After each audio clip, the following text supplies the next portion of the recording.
Welcome to the Fly Fishing Insider Podcast, where each week we speak with brands, icons, innovators, and trailblazers within the fly fishing industry, exploring both the successes and failures they've encountered along the way to become who they are today. But first, if you have not yet subscribed to the podcast or joined our email list, please do so by going to the flyfisherinsiderpodcast.com, or you can also find us on Instagram at Fly Fishing Insider Podcast. Now let's begin.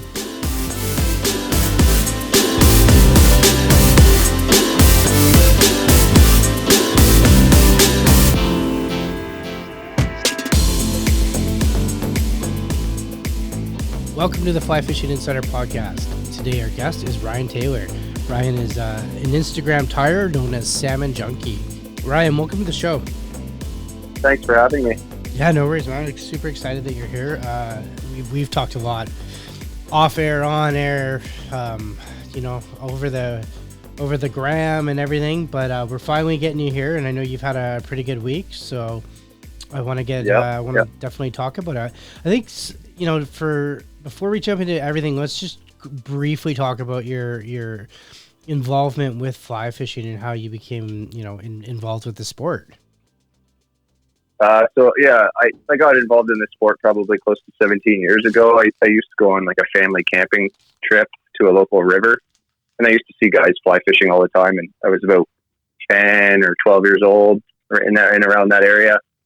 And I wanted a fly rod. And then after that, I got my first fly rod from Canadian Tire, and that was the end of it. I've always fished with a fly rod for the last few years, right? So, and then I got into Instagram, and I posted a picture because I'm an artist too, right? And I posted a picture of the Tinder caddis, and next thing you know, I get messages in my inbox saying that people want some artwork. So I was super stoked for that. And then it just snowballed from there.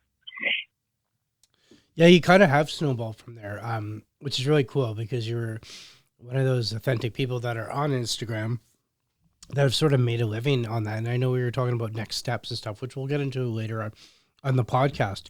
But so you started off on Instagram with the art and the Tinder caddis. Walk us through how that began for you with the art, and what inspires you to do the art, because you do different art. You don't do fish art, you do bug art, right? Yeah, I do a lot of insect aquatic life, fish heads and stuff like that. Growing up fishing in urban atmosphere, a lot of like underneath the bridges and stuff, I'm inspired by street art. So I kind of like blended like street art with like punk rock style. So I created like my own style that's different from what you normally see in the art world. So I've just run with that, and people either love it or hate it, right? Like any piece of artwork.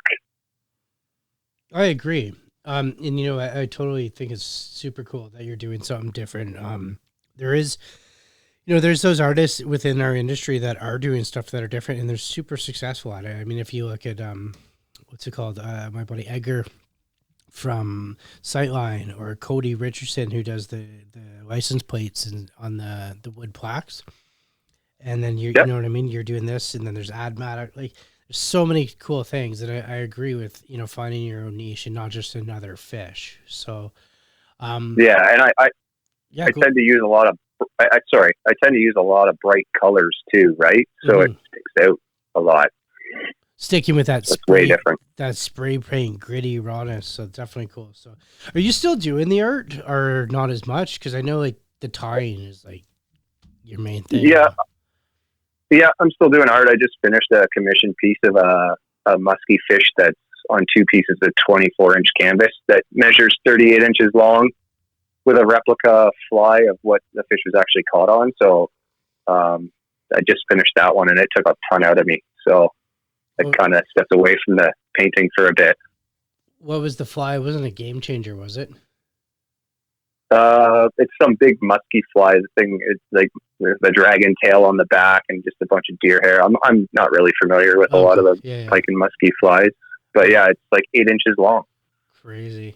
Love it. So, but you know what? And here's why you're here is you're a tyer, and you're not just a tyer. You got lots of facets to go on with your tying here. And I kind of want to get into that. What is it about tying, and what is it about you tying?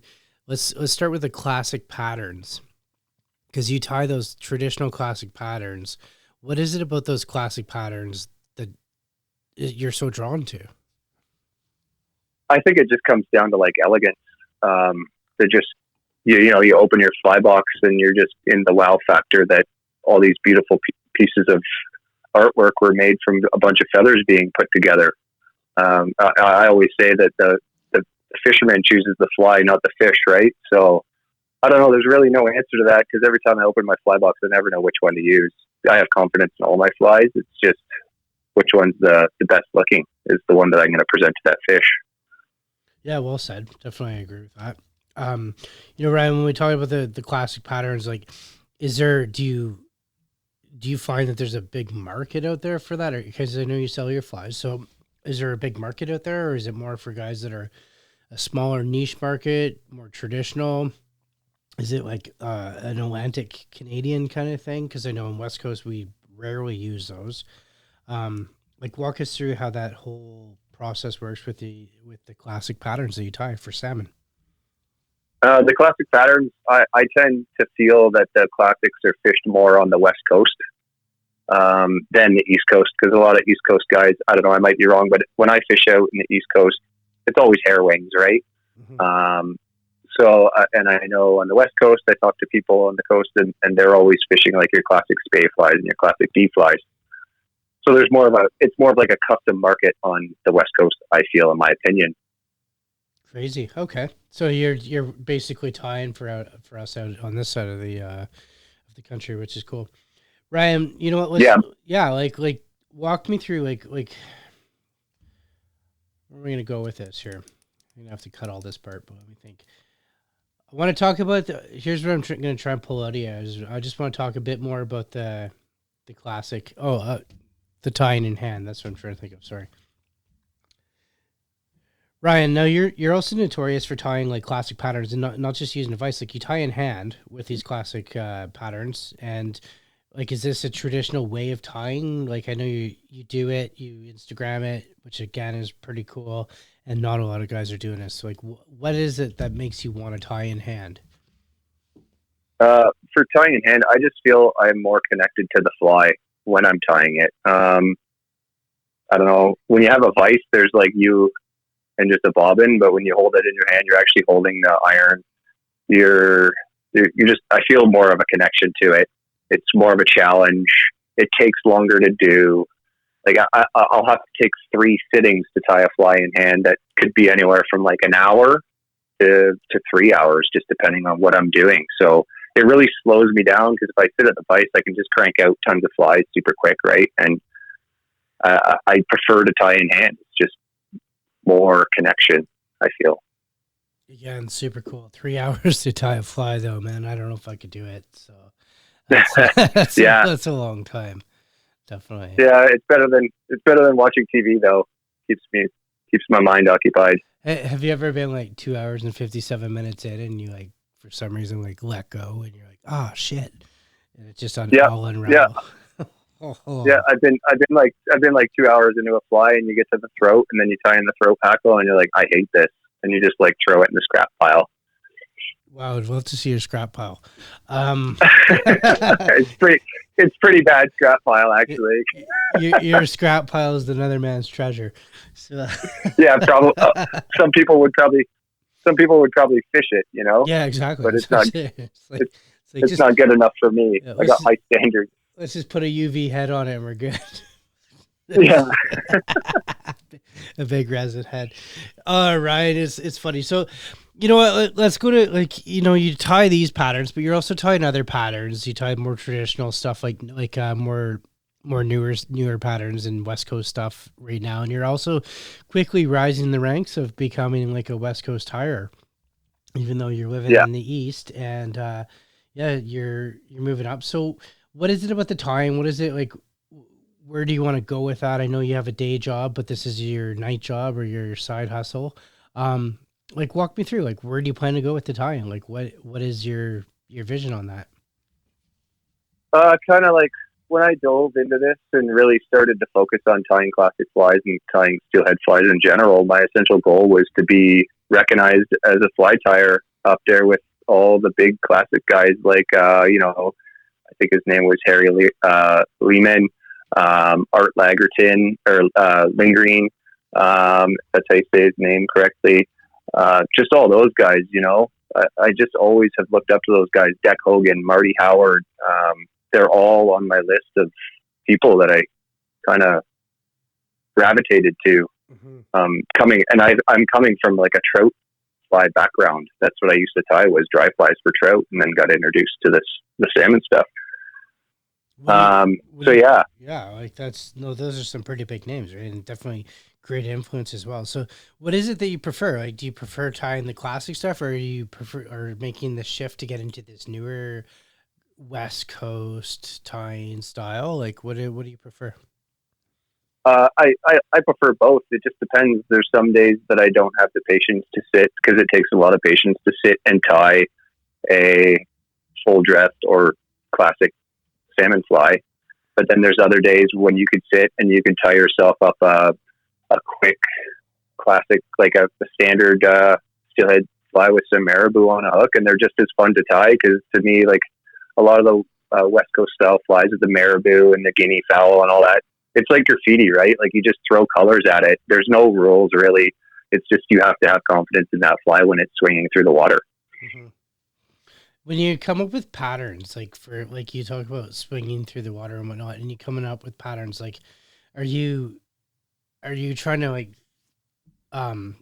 are you trying to mimic here? What are you looking for? What are you creating? Or are you just freeing it out, like just freeballing it really? You know what I mean? Just kind of freeballing it. There's some patterns that are supposed to mimic stuff, like prawn flies and stuff like that. But most of the time, marabou, hobo spays and stuff, I believe that they're supposed to look like a leech in the water, because if you look at them, they're pretty slender, skinny little things when they get wet. But most of the time, it's color variations, right? That they just see. I don't know if they see color or what, but they're just, that's a good question that I don't really have a good answer for. Sometimes you don't need a good answer for a question like that. You know what I mean? Like, because that's just what you are. You're an artist, and you're just creating and tying. It's what's cool about it. So when you if you've come out here on the West Coast and fished, right? I have not been out to the West Coast. I've been out to the East Coast and fished a bunch of times for Atlantic salmon. That's what got me into the salmon fishing. I'm on my list to go out to the West Coast before all this stuff went on in the world. I've had a couple invites to go out already. So I've been to Alberta. I haven't fished Alberta. I didn't have enough time, but my next trip is definitely going to be on the West Coast. I want to do a tour, hit up all the shops, visit a bunch of people, fish with a bunch of people. Man, you should just move out here. Yeah, I would love to. It's on my. I'm torn between where I'm going to go when the grandparents aren't around anymore. If I'm going to go west or if I'm going to go east, it's such a hard balance. Atlantic salmon on one side of the world and steelhead on the other. For somebody like me that ties both style patterns, it's like a teeter totter. I have a really hard time deciding on where I'm going to go in the future. Exactly. No, for sure. And, as you build your fly tying, Instagram business here or your side hustle, like, where do you find most of your orders are going, and where do you find that the traffic's coming from? I get a lot of stuff from the West Coast that people contact me for, and then a lot of Great Lakes guys from New York State and stuff like that message me on the private messenger for orders. So it's kind of like a mix, right? I'm not really known too much on the East Coast for salmon flies as much as the West Coast and Great Lakes area. So I'm not a big hair wing fan for tying hair wings. You know what I mean? So yeah. I tie hair wings. Yeah. Huh. Are you, so like, what do you prefer? Like, what do I think here? So let me ask you this, Ryan. Are you guys do you notice a difference in the patterns, like between the West and the East Coast guys, like specifically, or is there a specific trend when you're tying? No, not really. Guys will fish blue charms on the West Coast and fish blue charms on the East Coast. Mm-hmm. So it's just if somebody has a particular pattern that they really like what it comes down to at the end of the day when you have a fly is you have to have full 100% confidence in it. You know, if you read any of John Shuey's books, he states that in one of the books. If you have 100% confidence in that fly is going to catch fish, it's going to produce for you. So that's all it has to come down to at the end of the day. You know, that's just the mentality I have with my flies as well. Is no matter what, I'll always get pick up one usually when I'm out there. So, or always get a good hit if it's a steelhead. So, I mean, that's a whole different league in itself. So, do you? Was it Ryan? Are you guys currently? Are you looking to, when you talk about expanding this online business and stuff like that? What are you thinking? Are you thinking about just sticking with the salmon steelhead kind of stuff, or are you thinking about getting into the trout stuff again? Like, walk us through that. I've kind of trained myself. I don't want to be stuck in one thing to tie, so I tie pike stuff just to see if I can do it. You know, the big pike flies, articulated things on the big 2-aught hooks, trout stuff, trout streamers. I have a lot of my own patterns that I've fished over the years and designed myself that have been extremely successful for trout for me. Mm-hmm. I've designed a bunch of bass flies that I skate with a double-handed rod here in my local waters for smallmouth.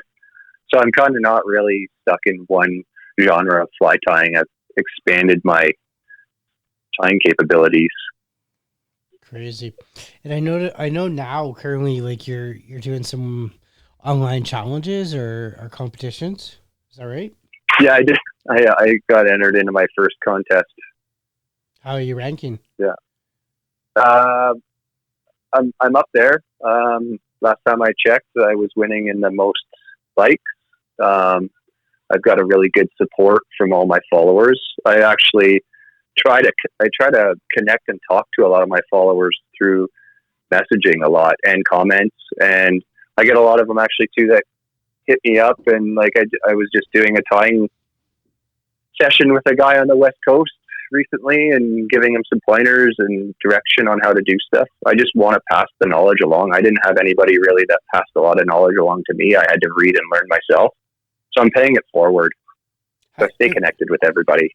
And what are some other ways you're doing that? That's kind of cool. That's super cool that you're doing that, buddy. Like, yeah, like I just go on like the private message on Instagram, and then there's a little button there you can like call a person, and you could just have like a wicked tying session with them and go through and help them with their techniques.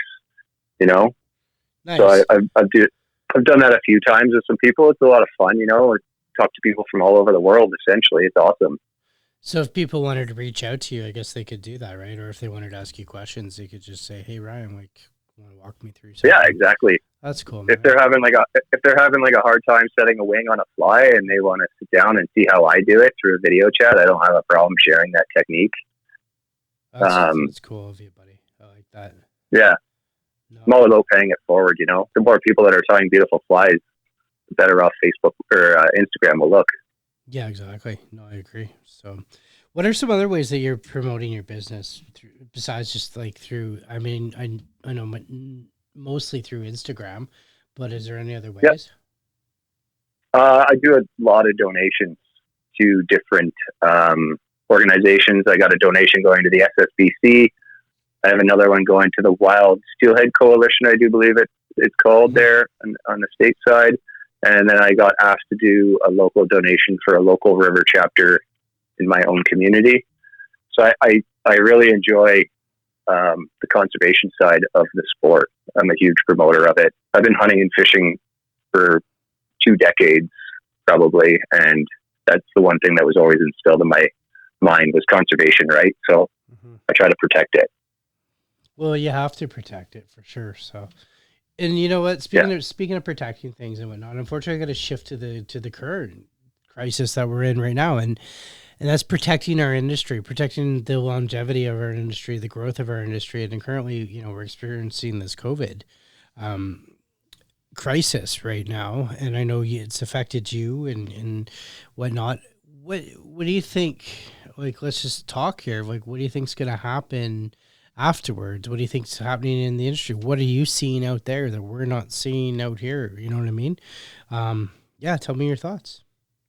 I think, well, the Instagram community of tires and anglers is a really tight knit family. I find we all talk to one another on a regular basis.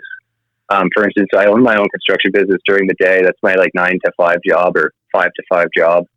And I had a guy message me and he asked me how I was doing. I said, I'm not working. And he wanted to support me by buying some flies, which I thought was extremely nice.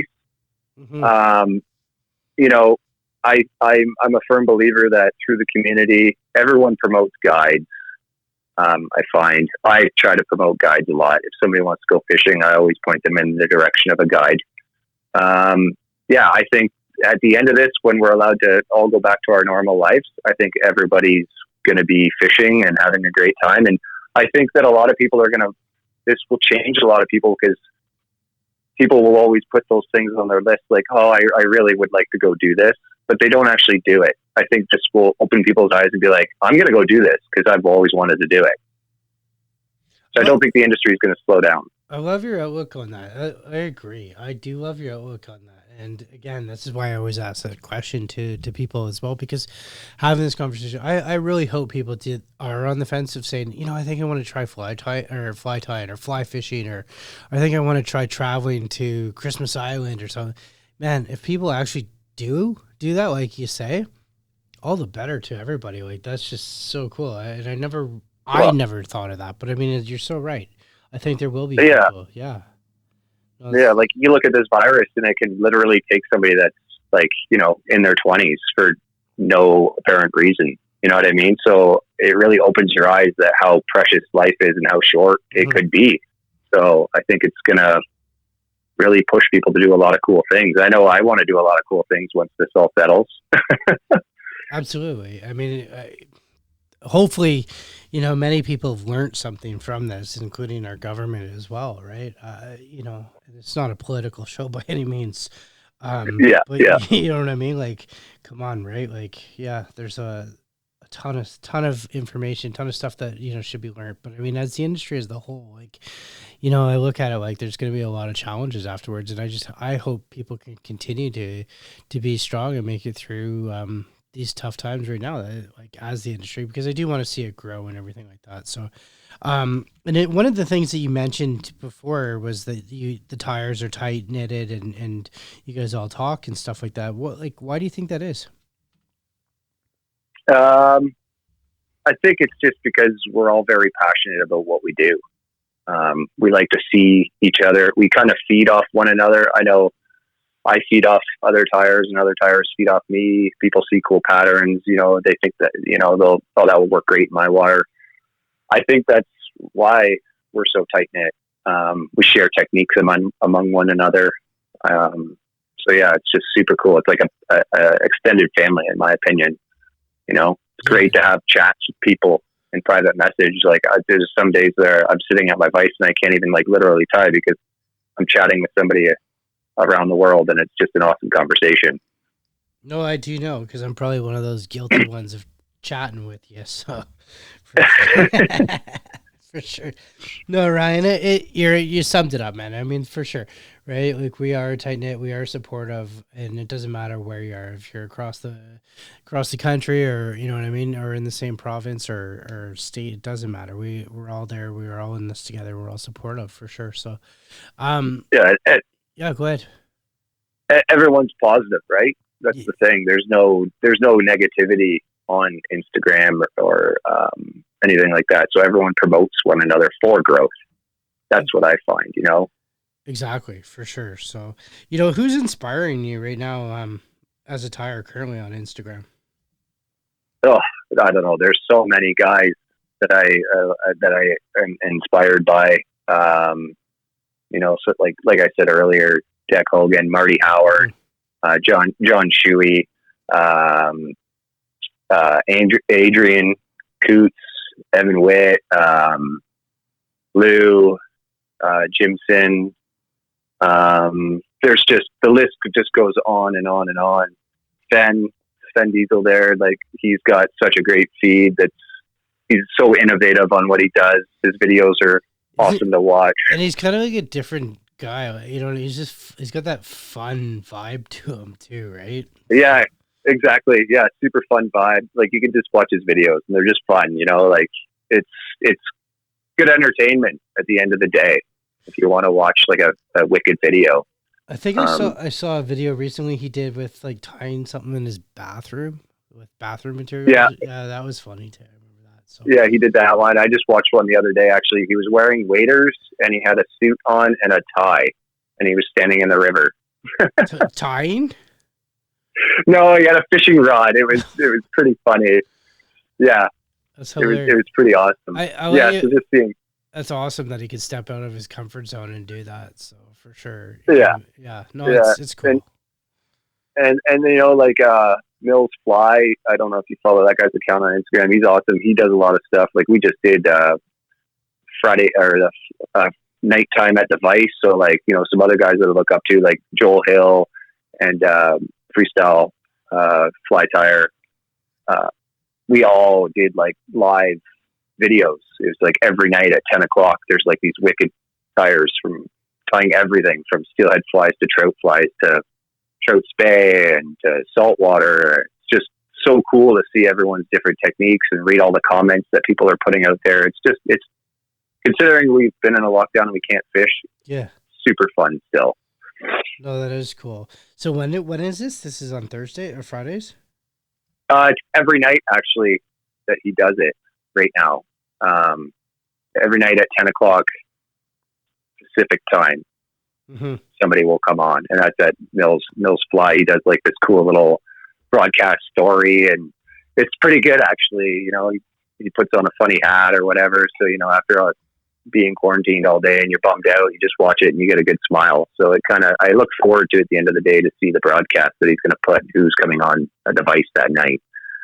So it's giving us as tyers and fishermen something to look forward to, you know, stuff like that going on. Yeah, especially in a time that we need it the most, right? So again, being super cool and supportive within the community. So definitely.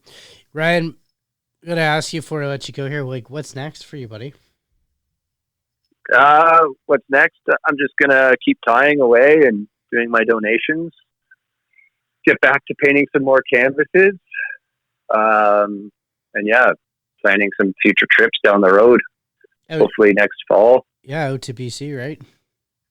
Yeah, make a trip to BC, a trip back out to the East Coast for some Atlantic salmon. Yeah, I'm going to enjoy life after this all goes back to normal. Yeah, I can't wait.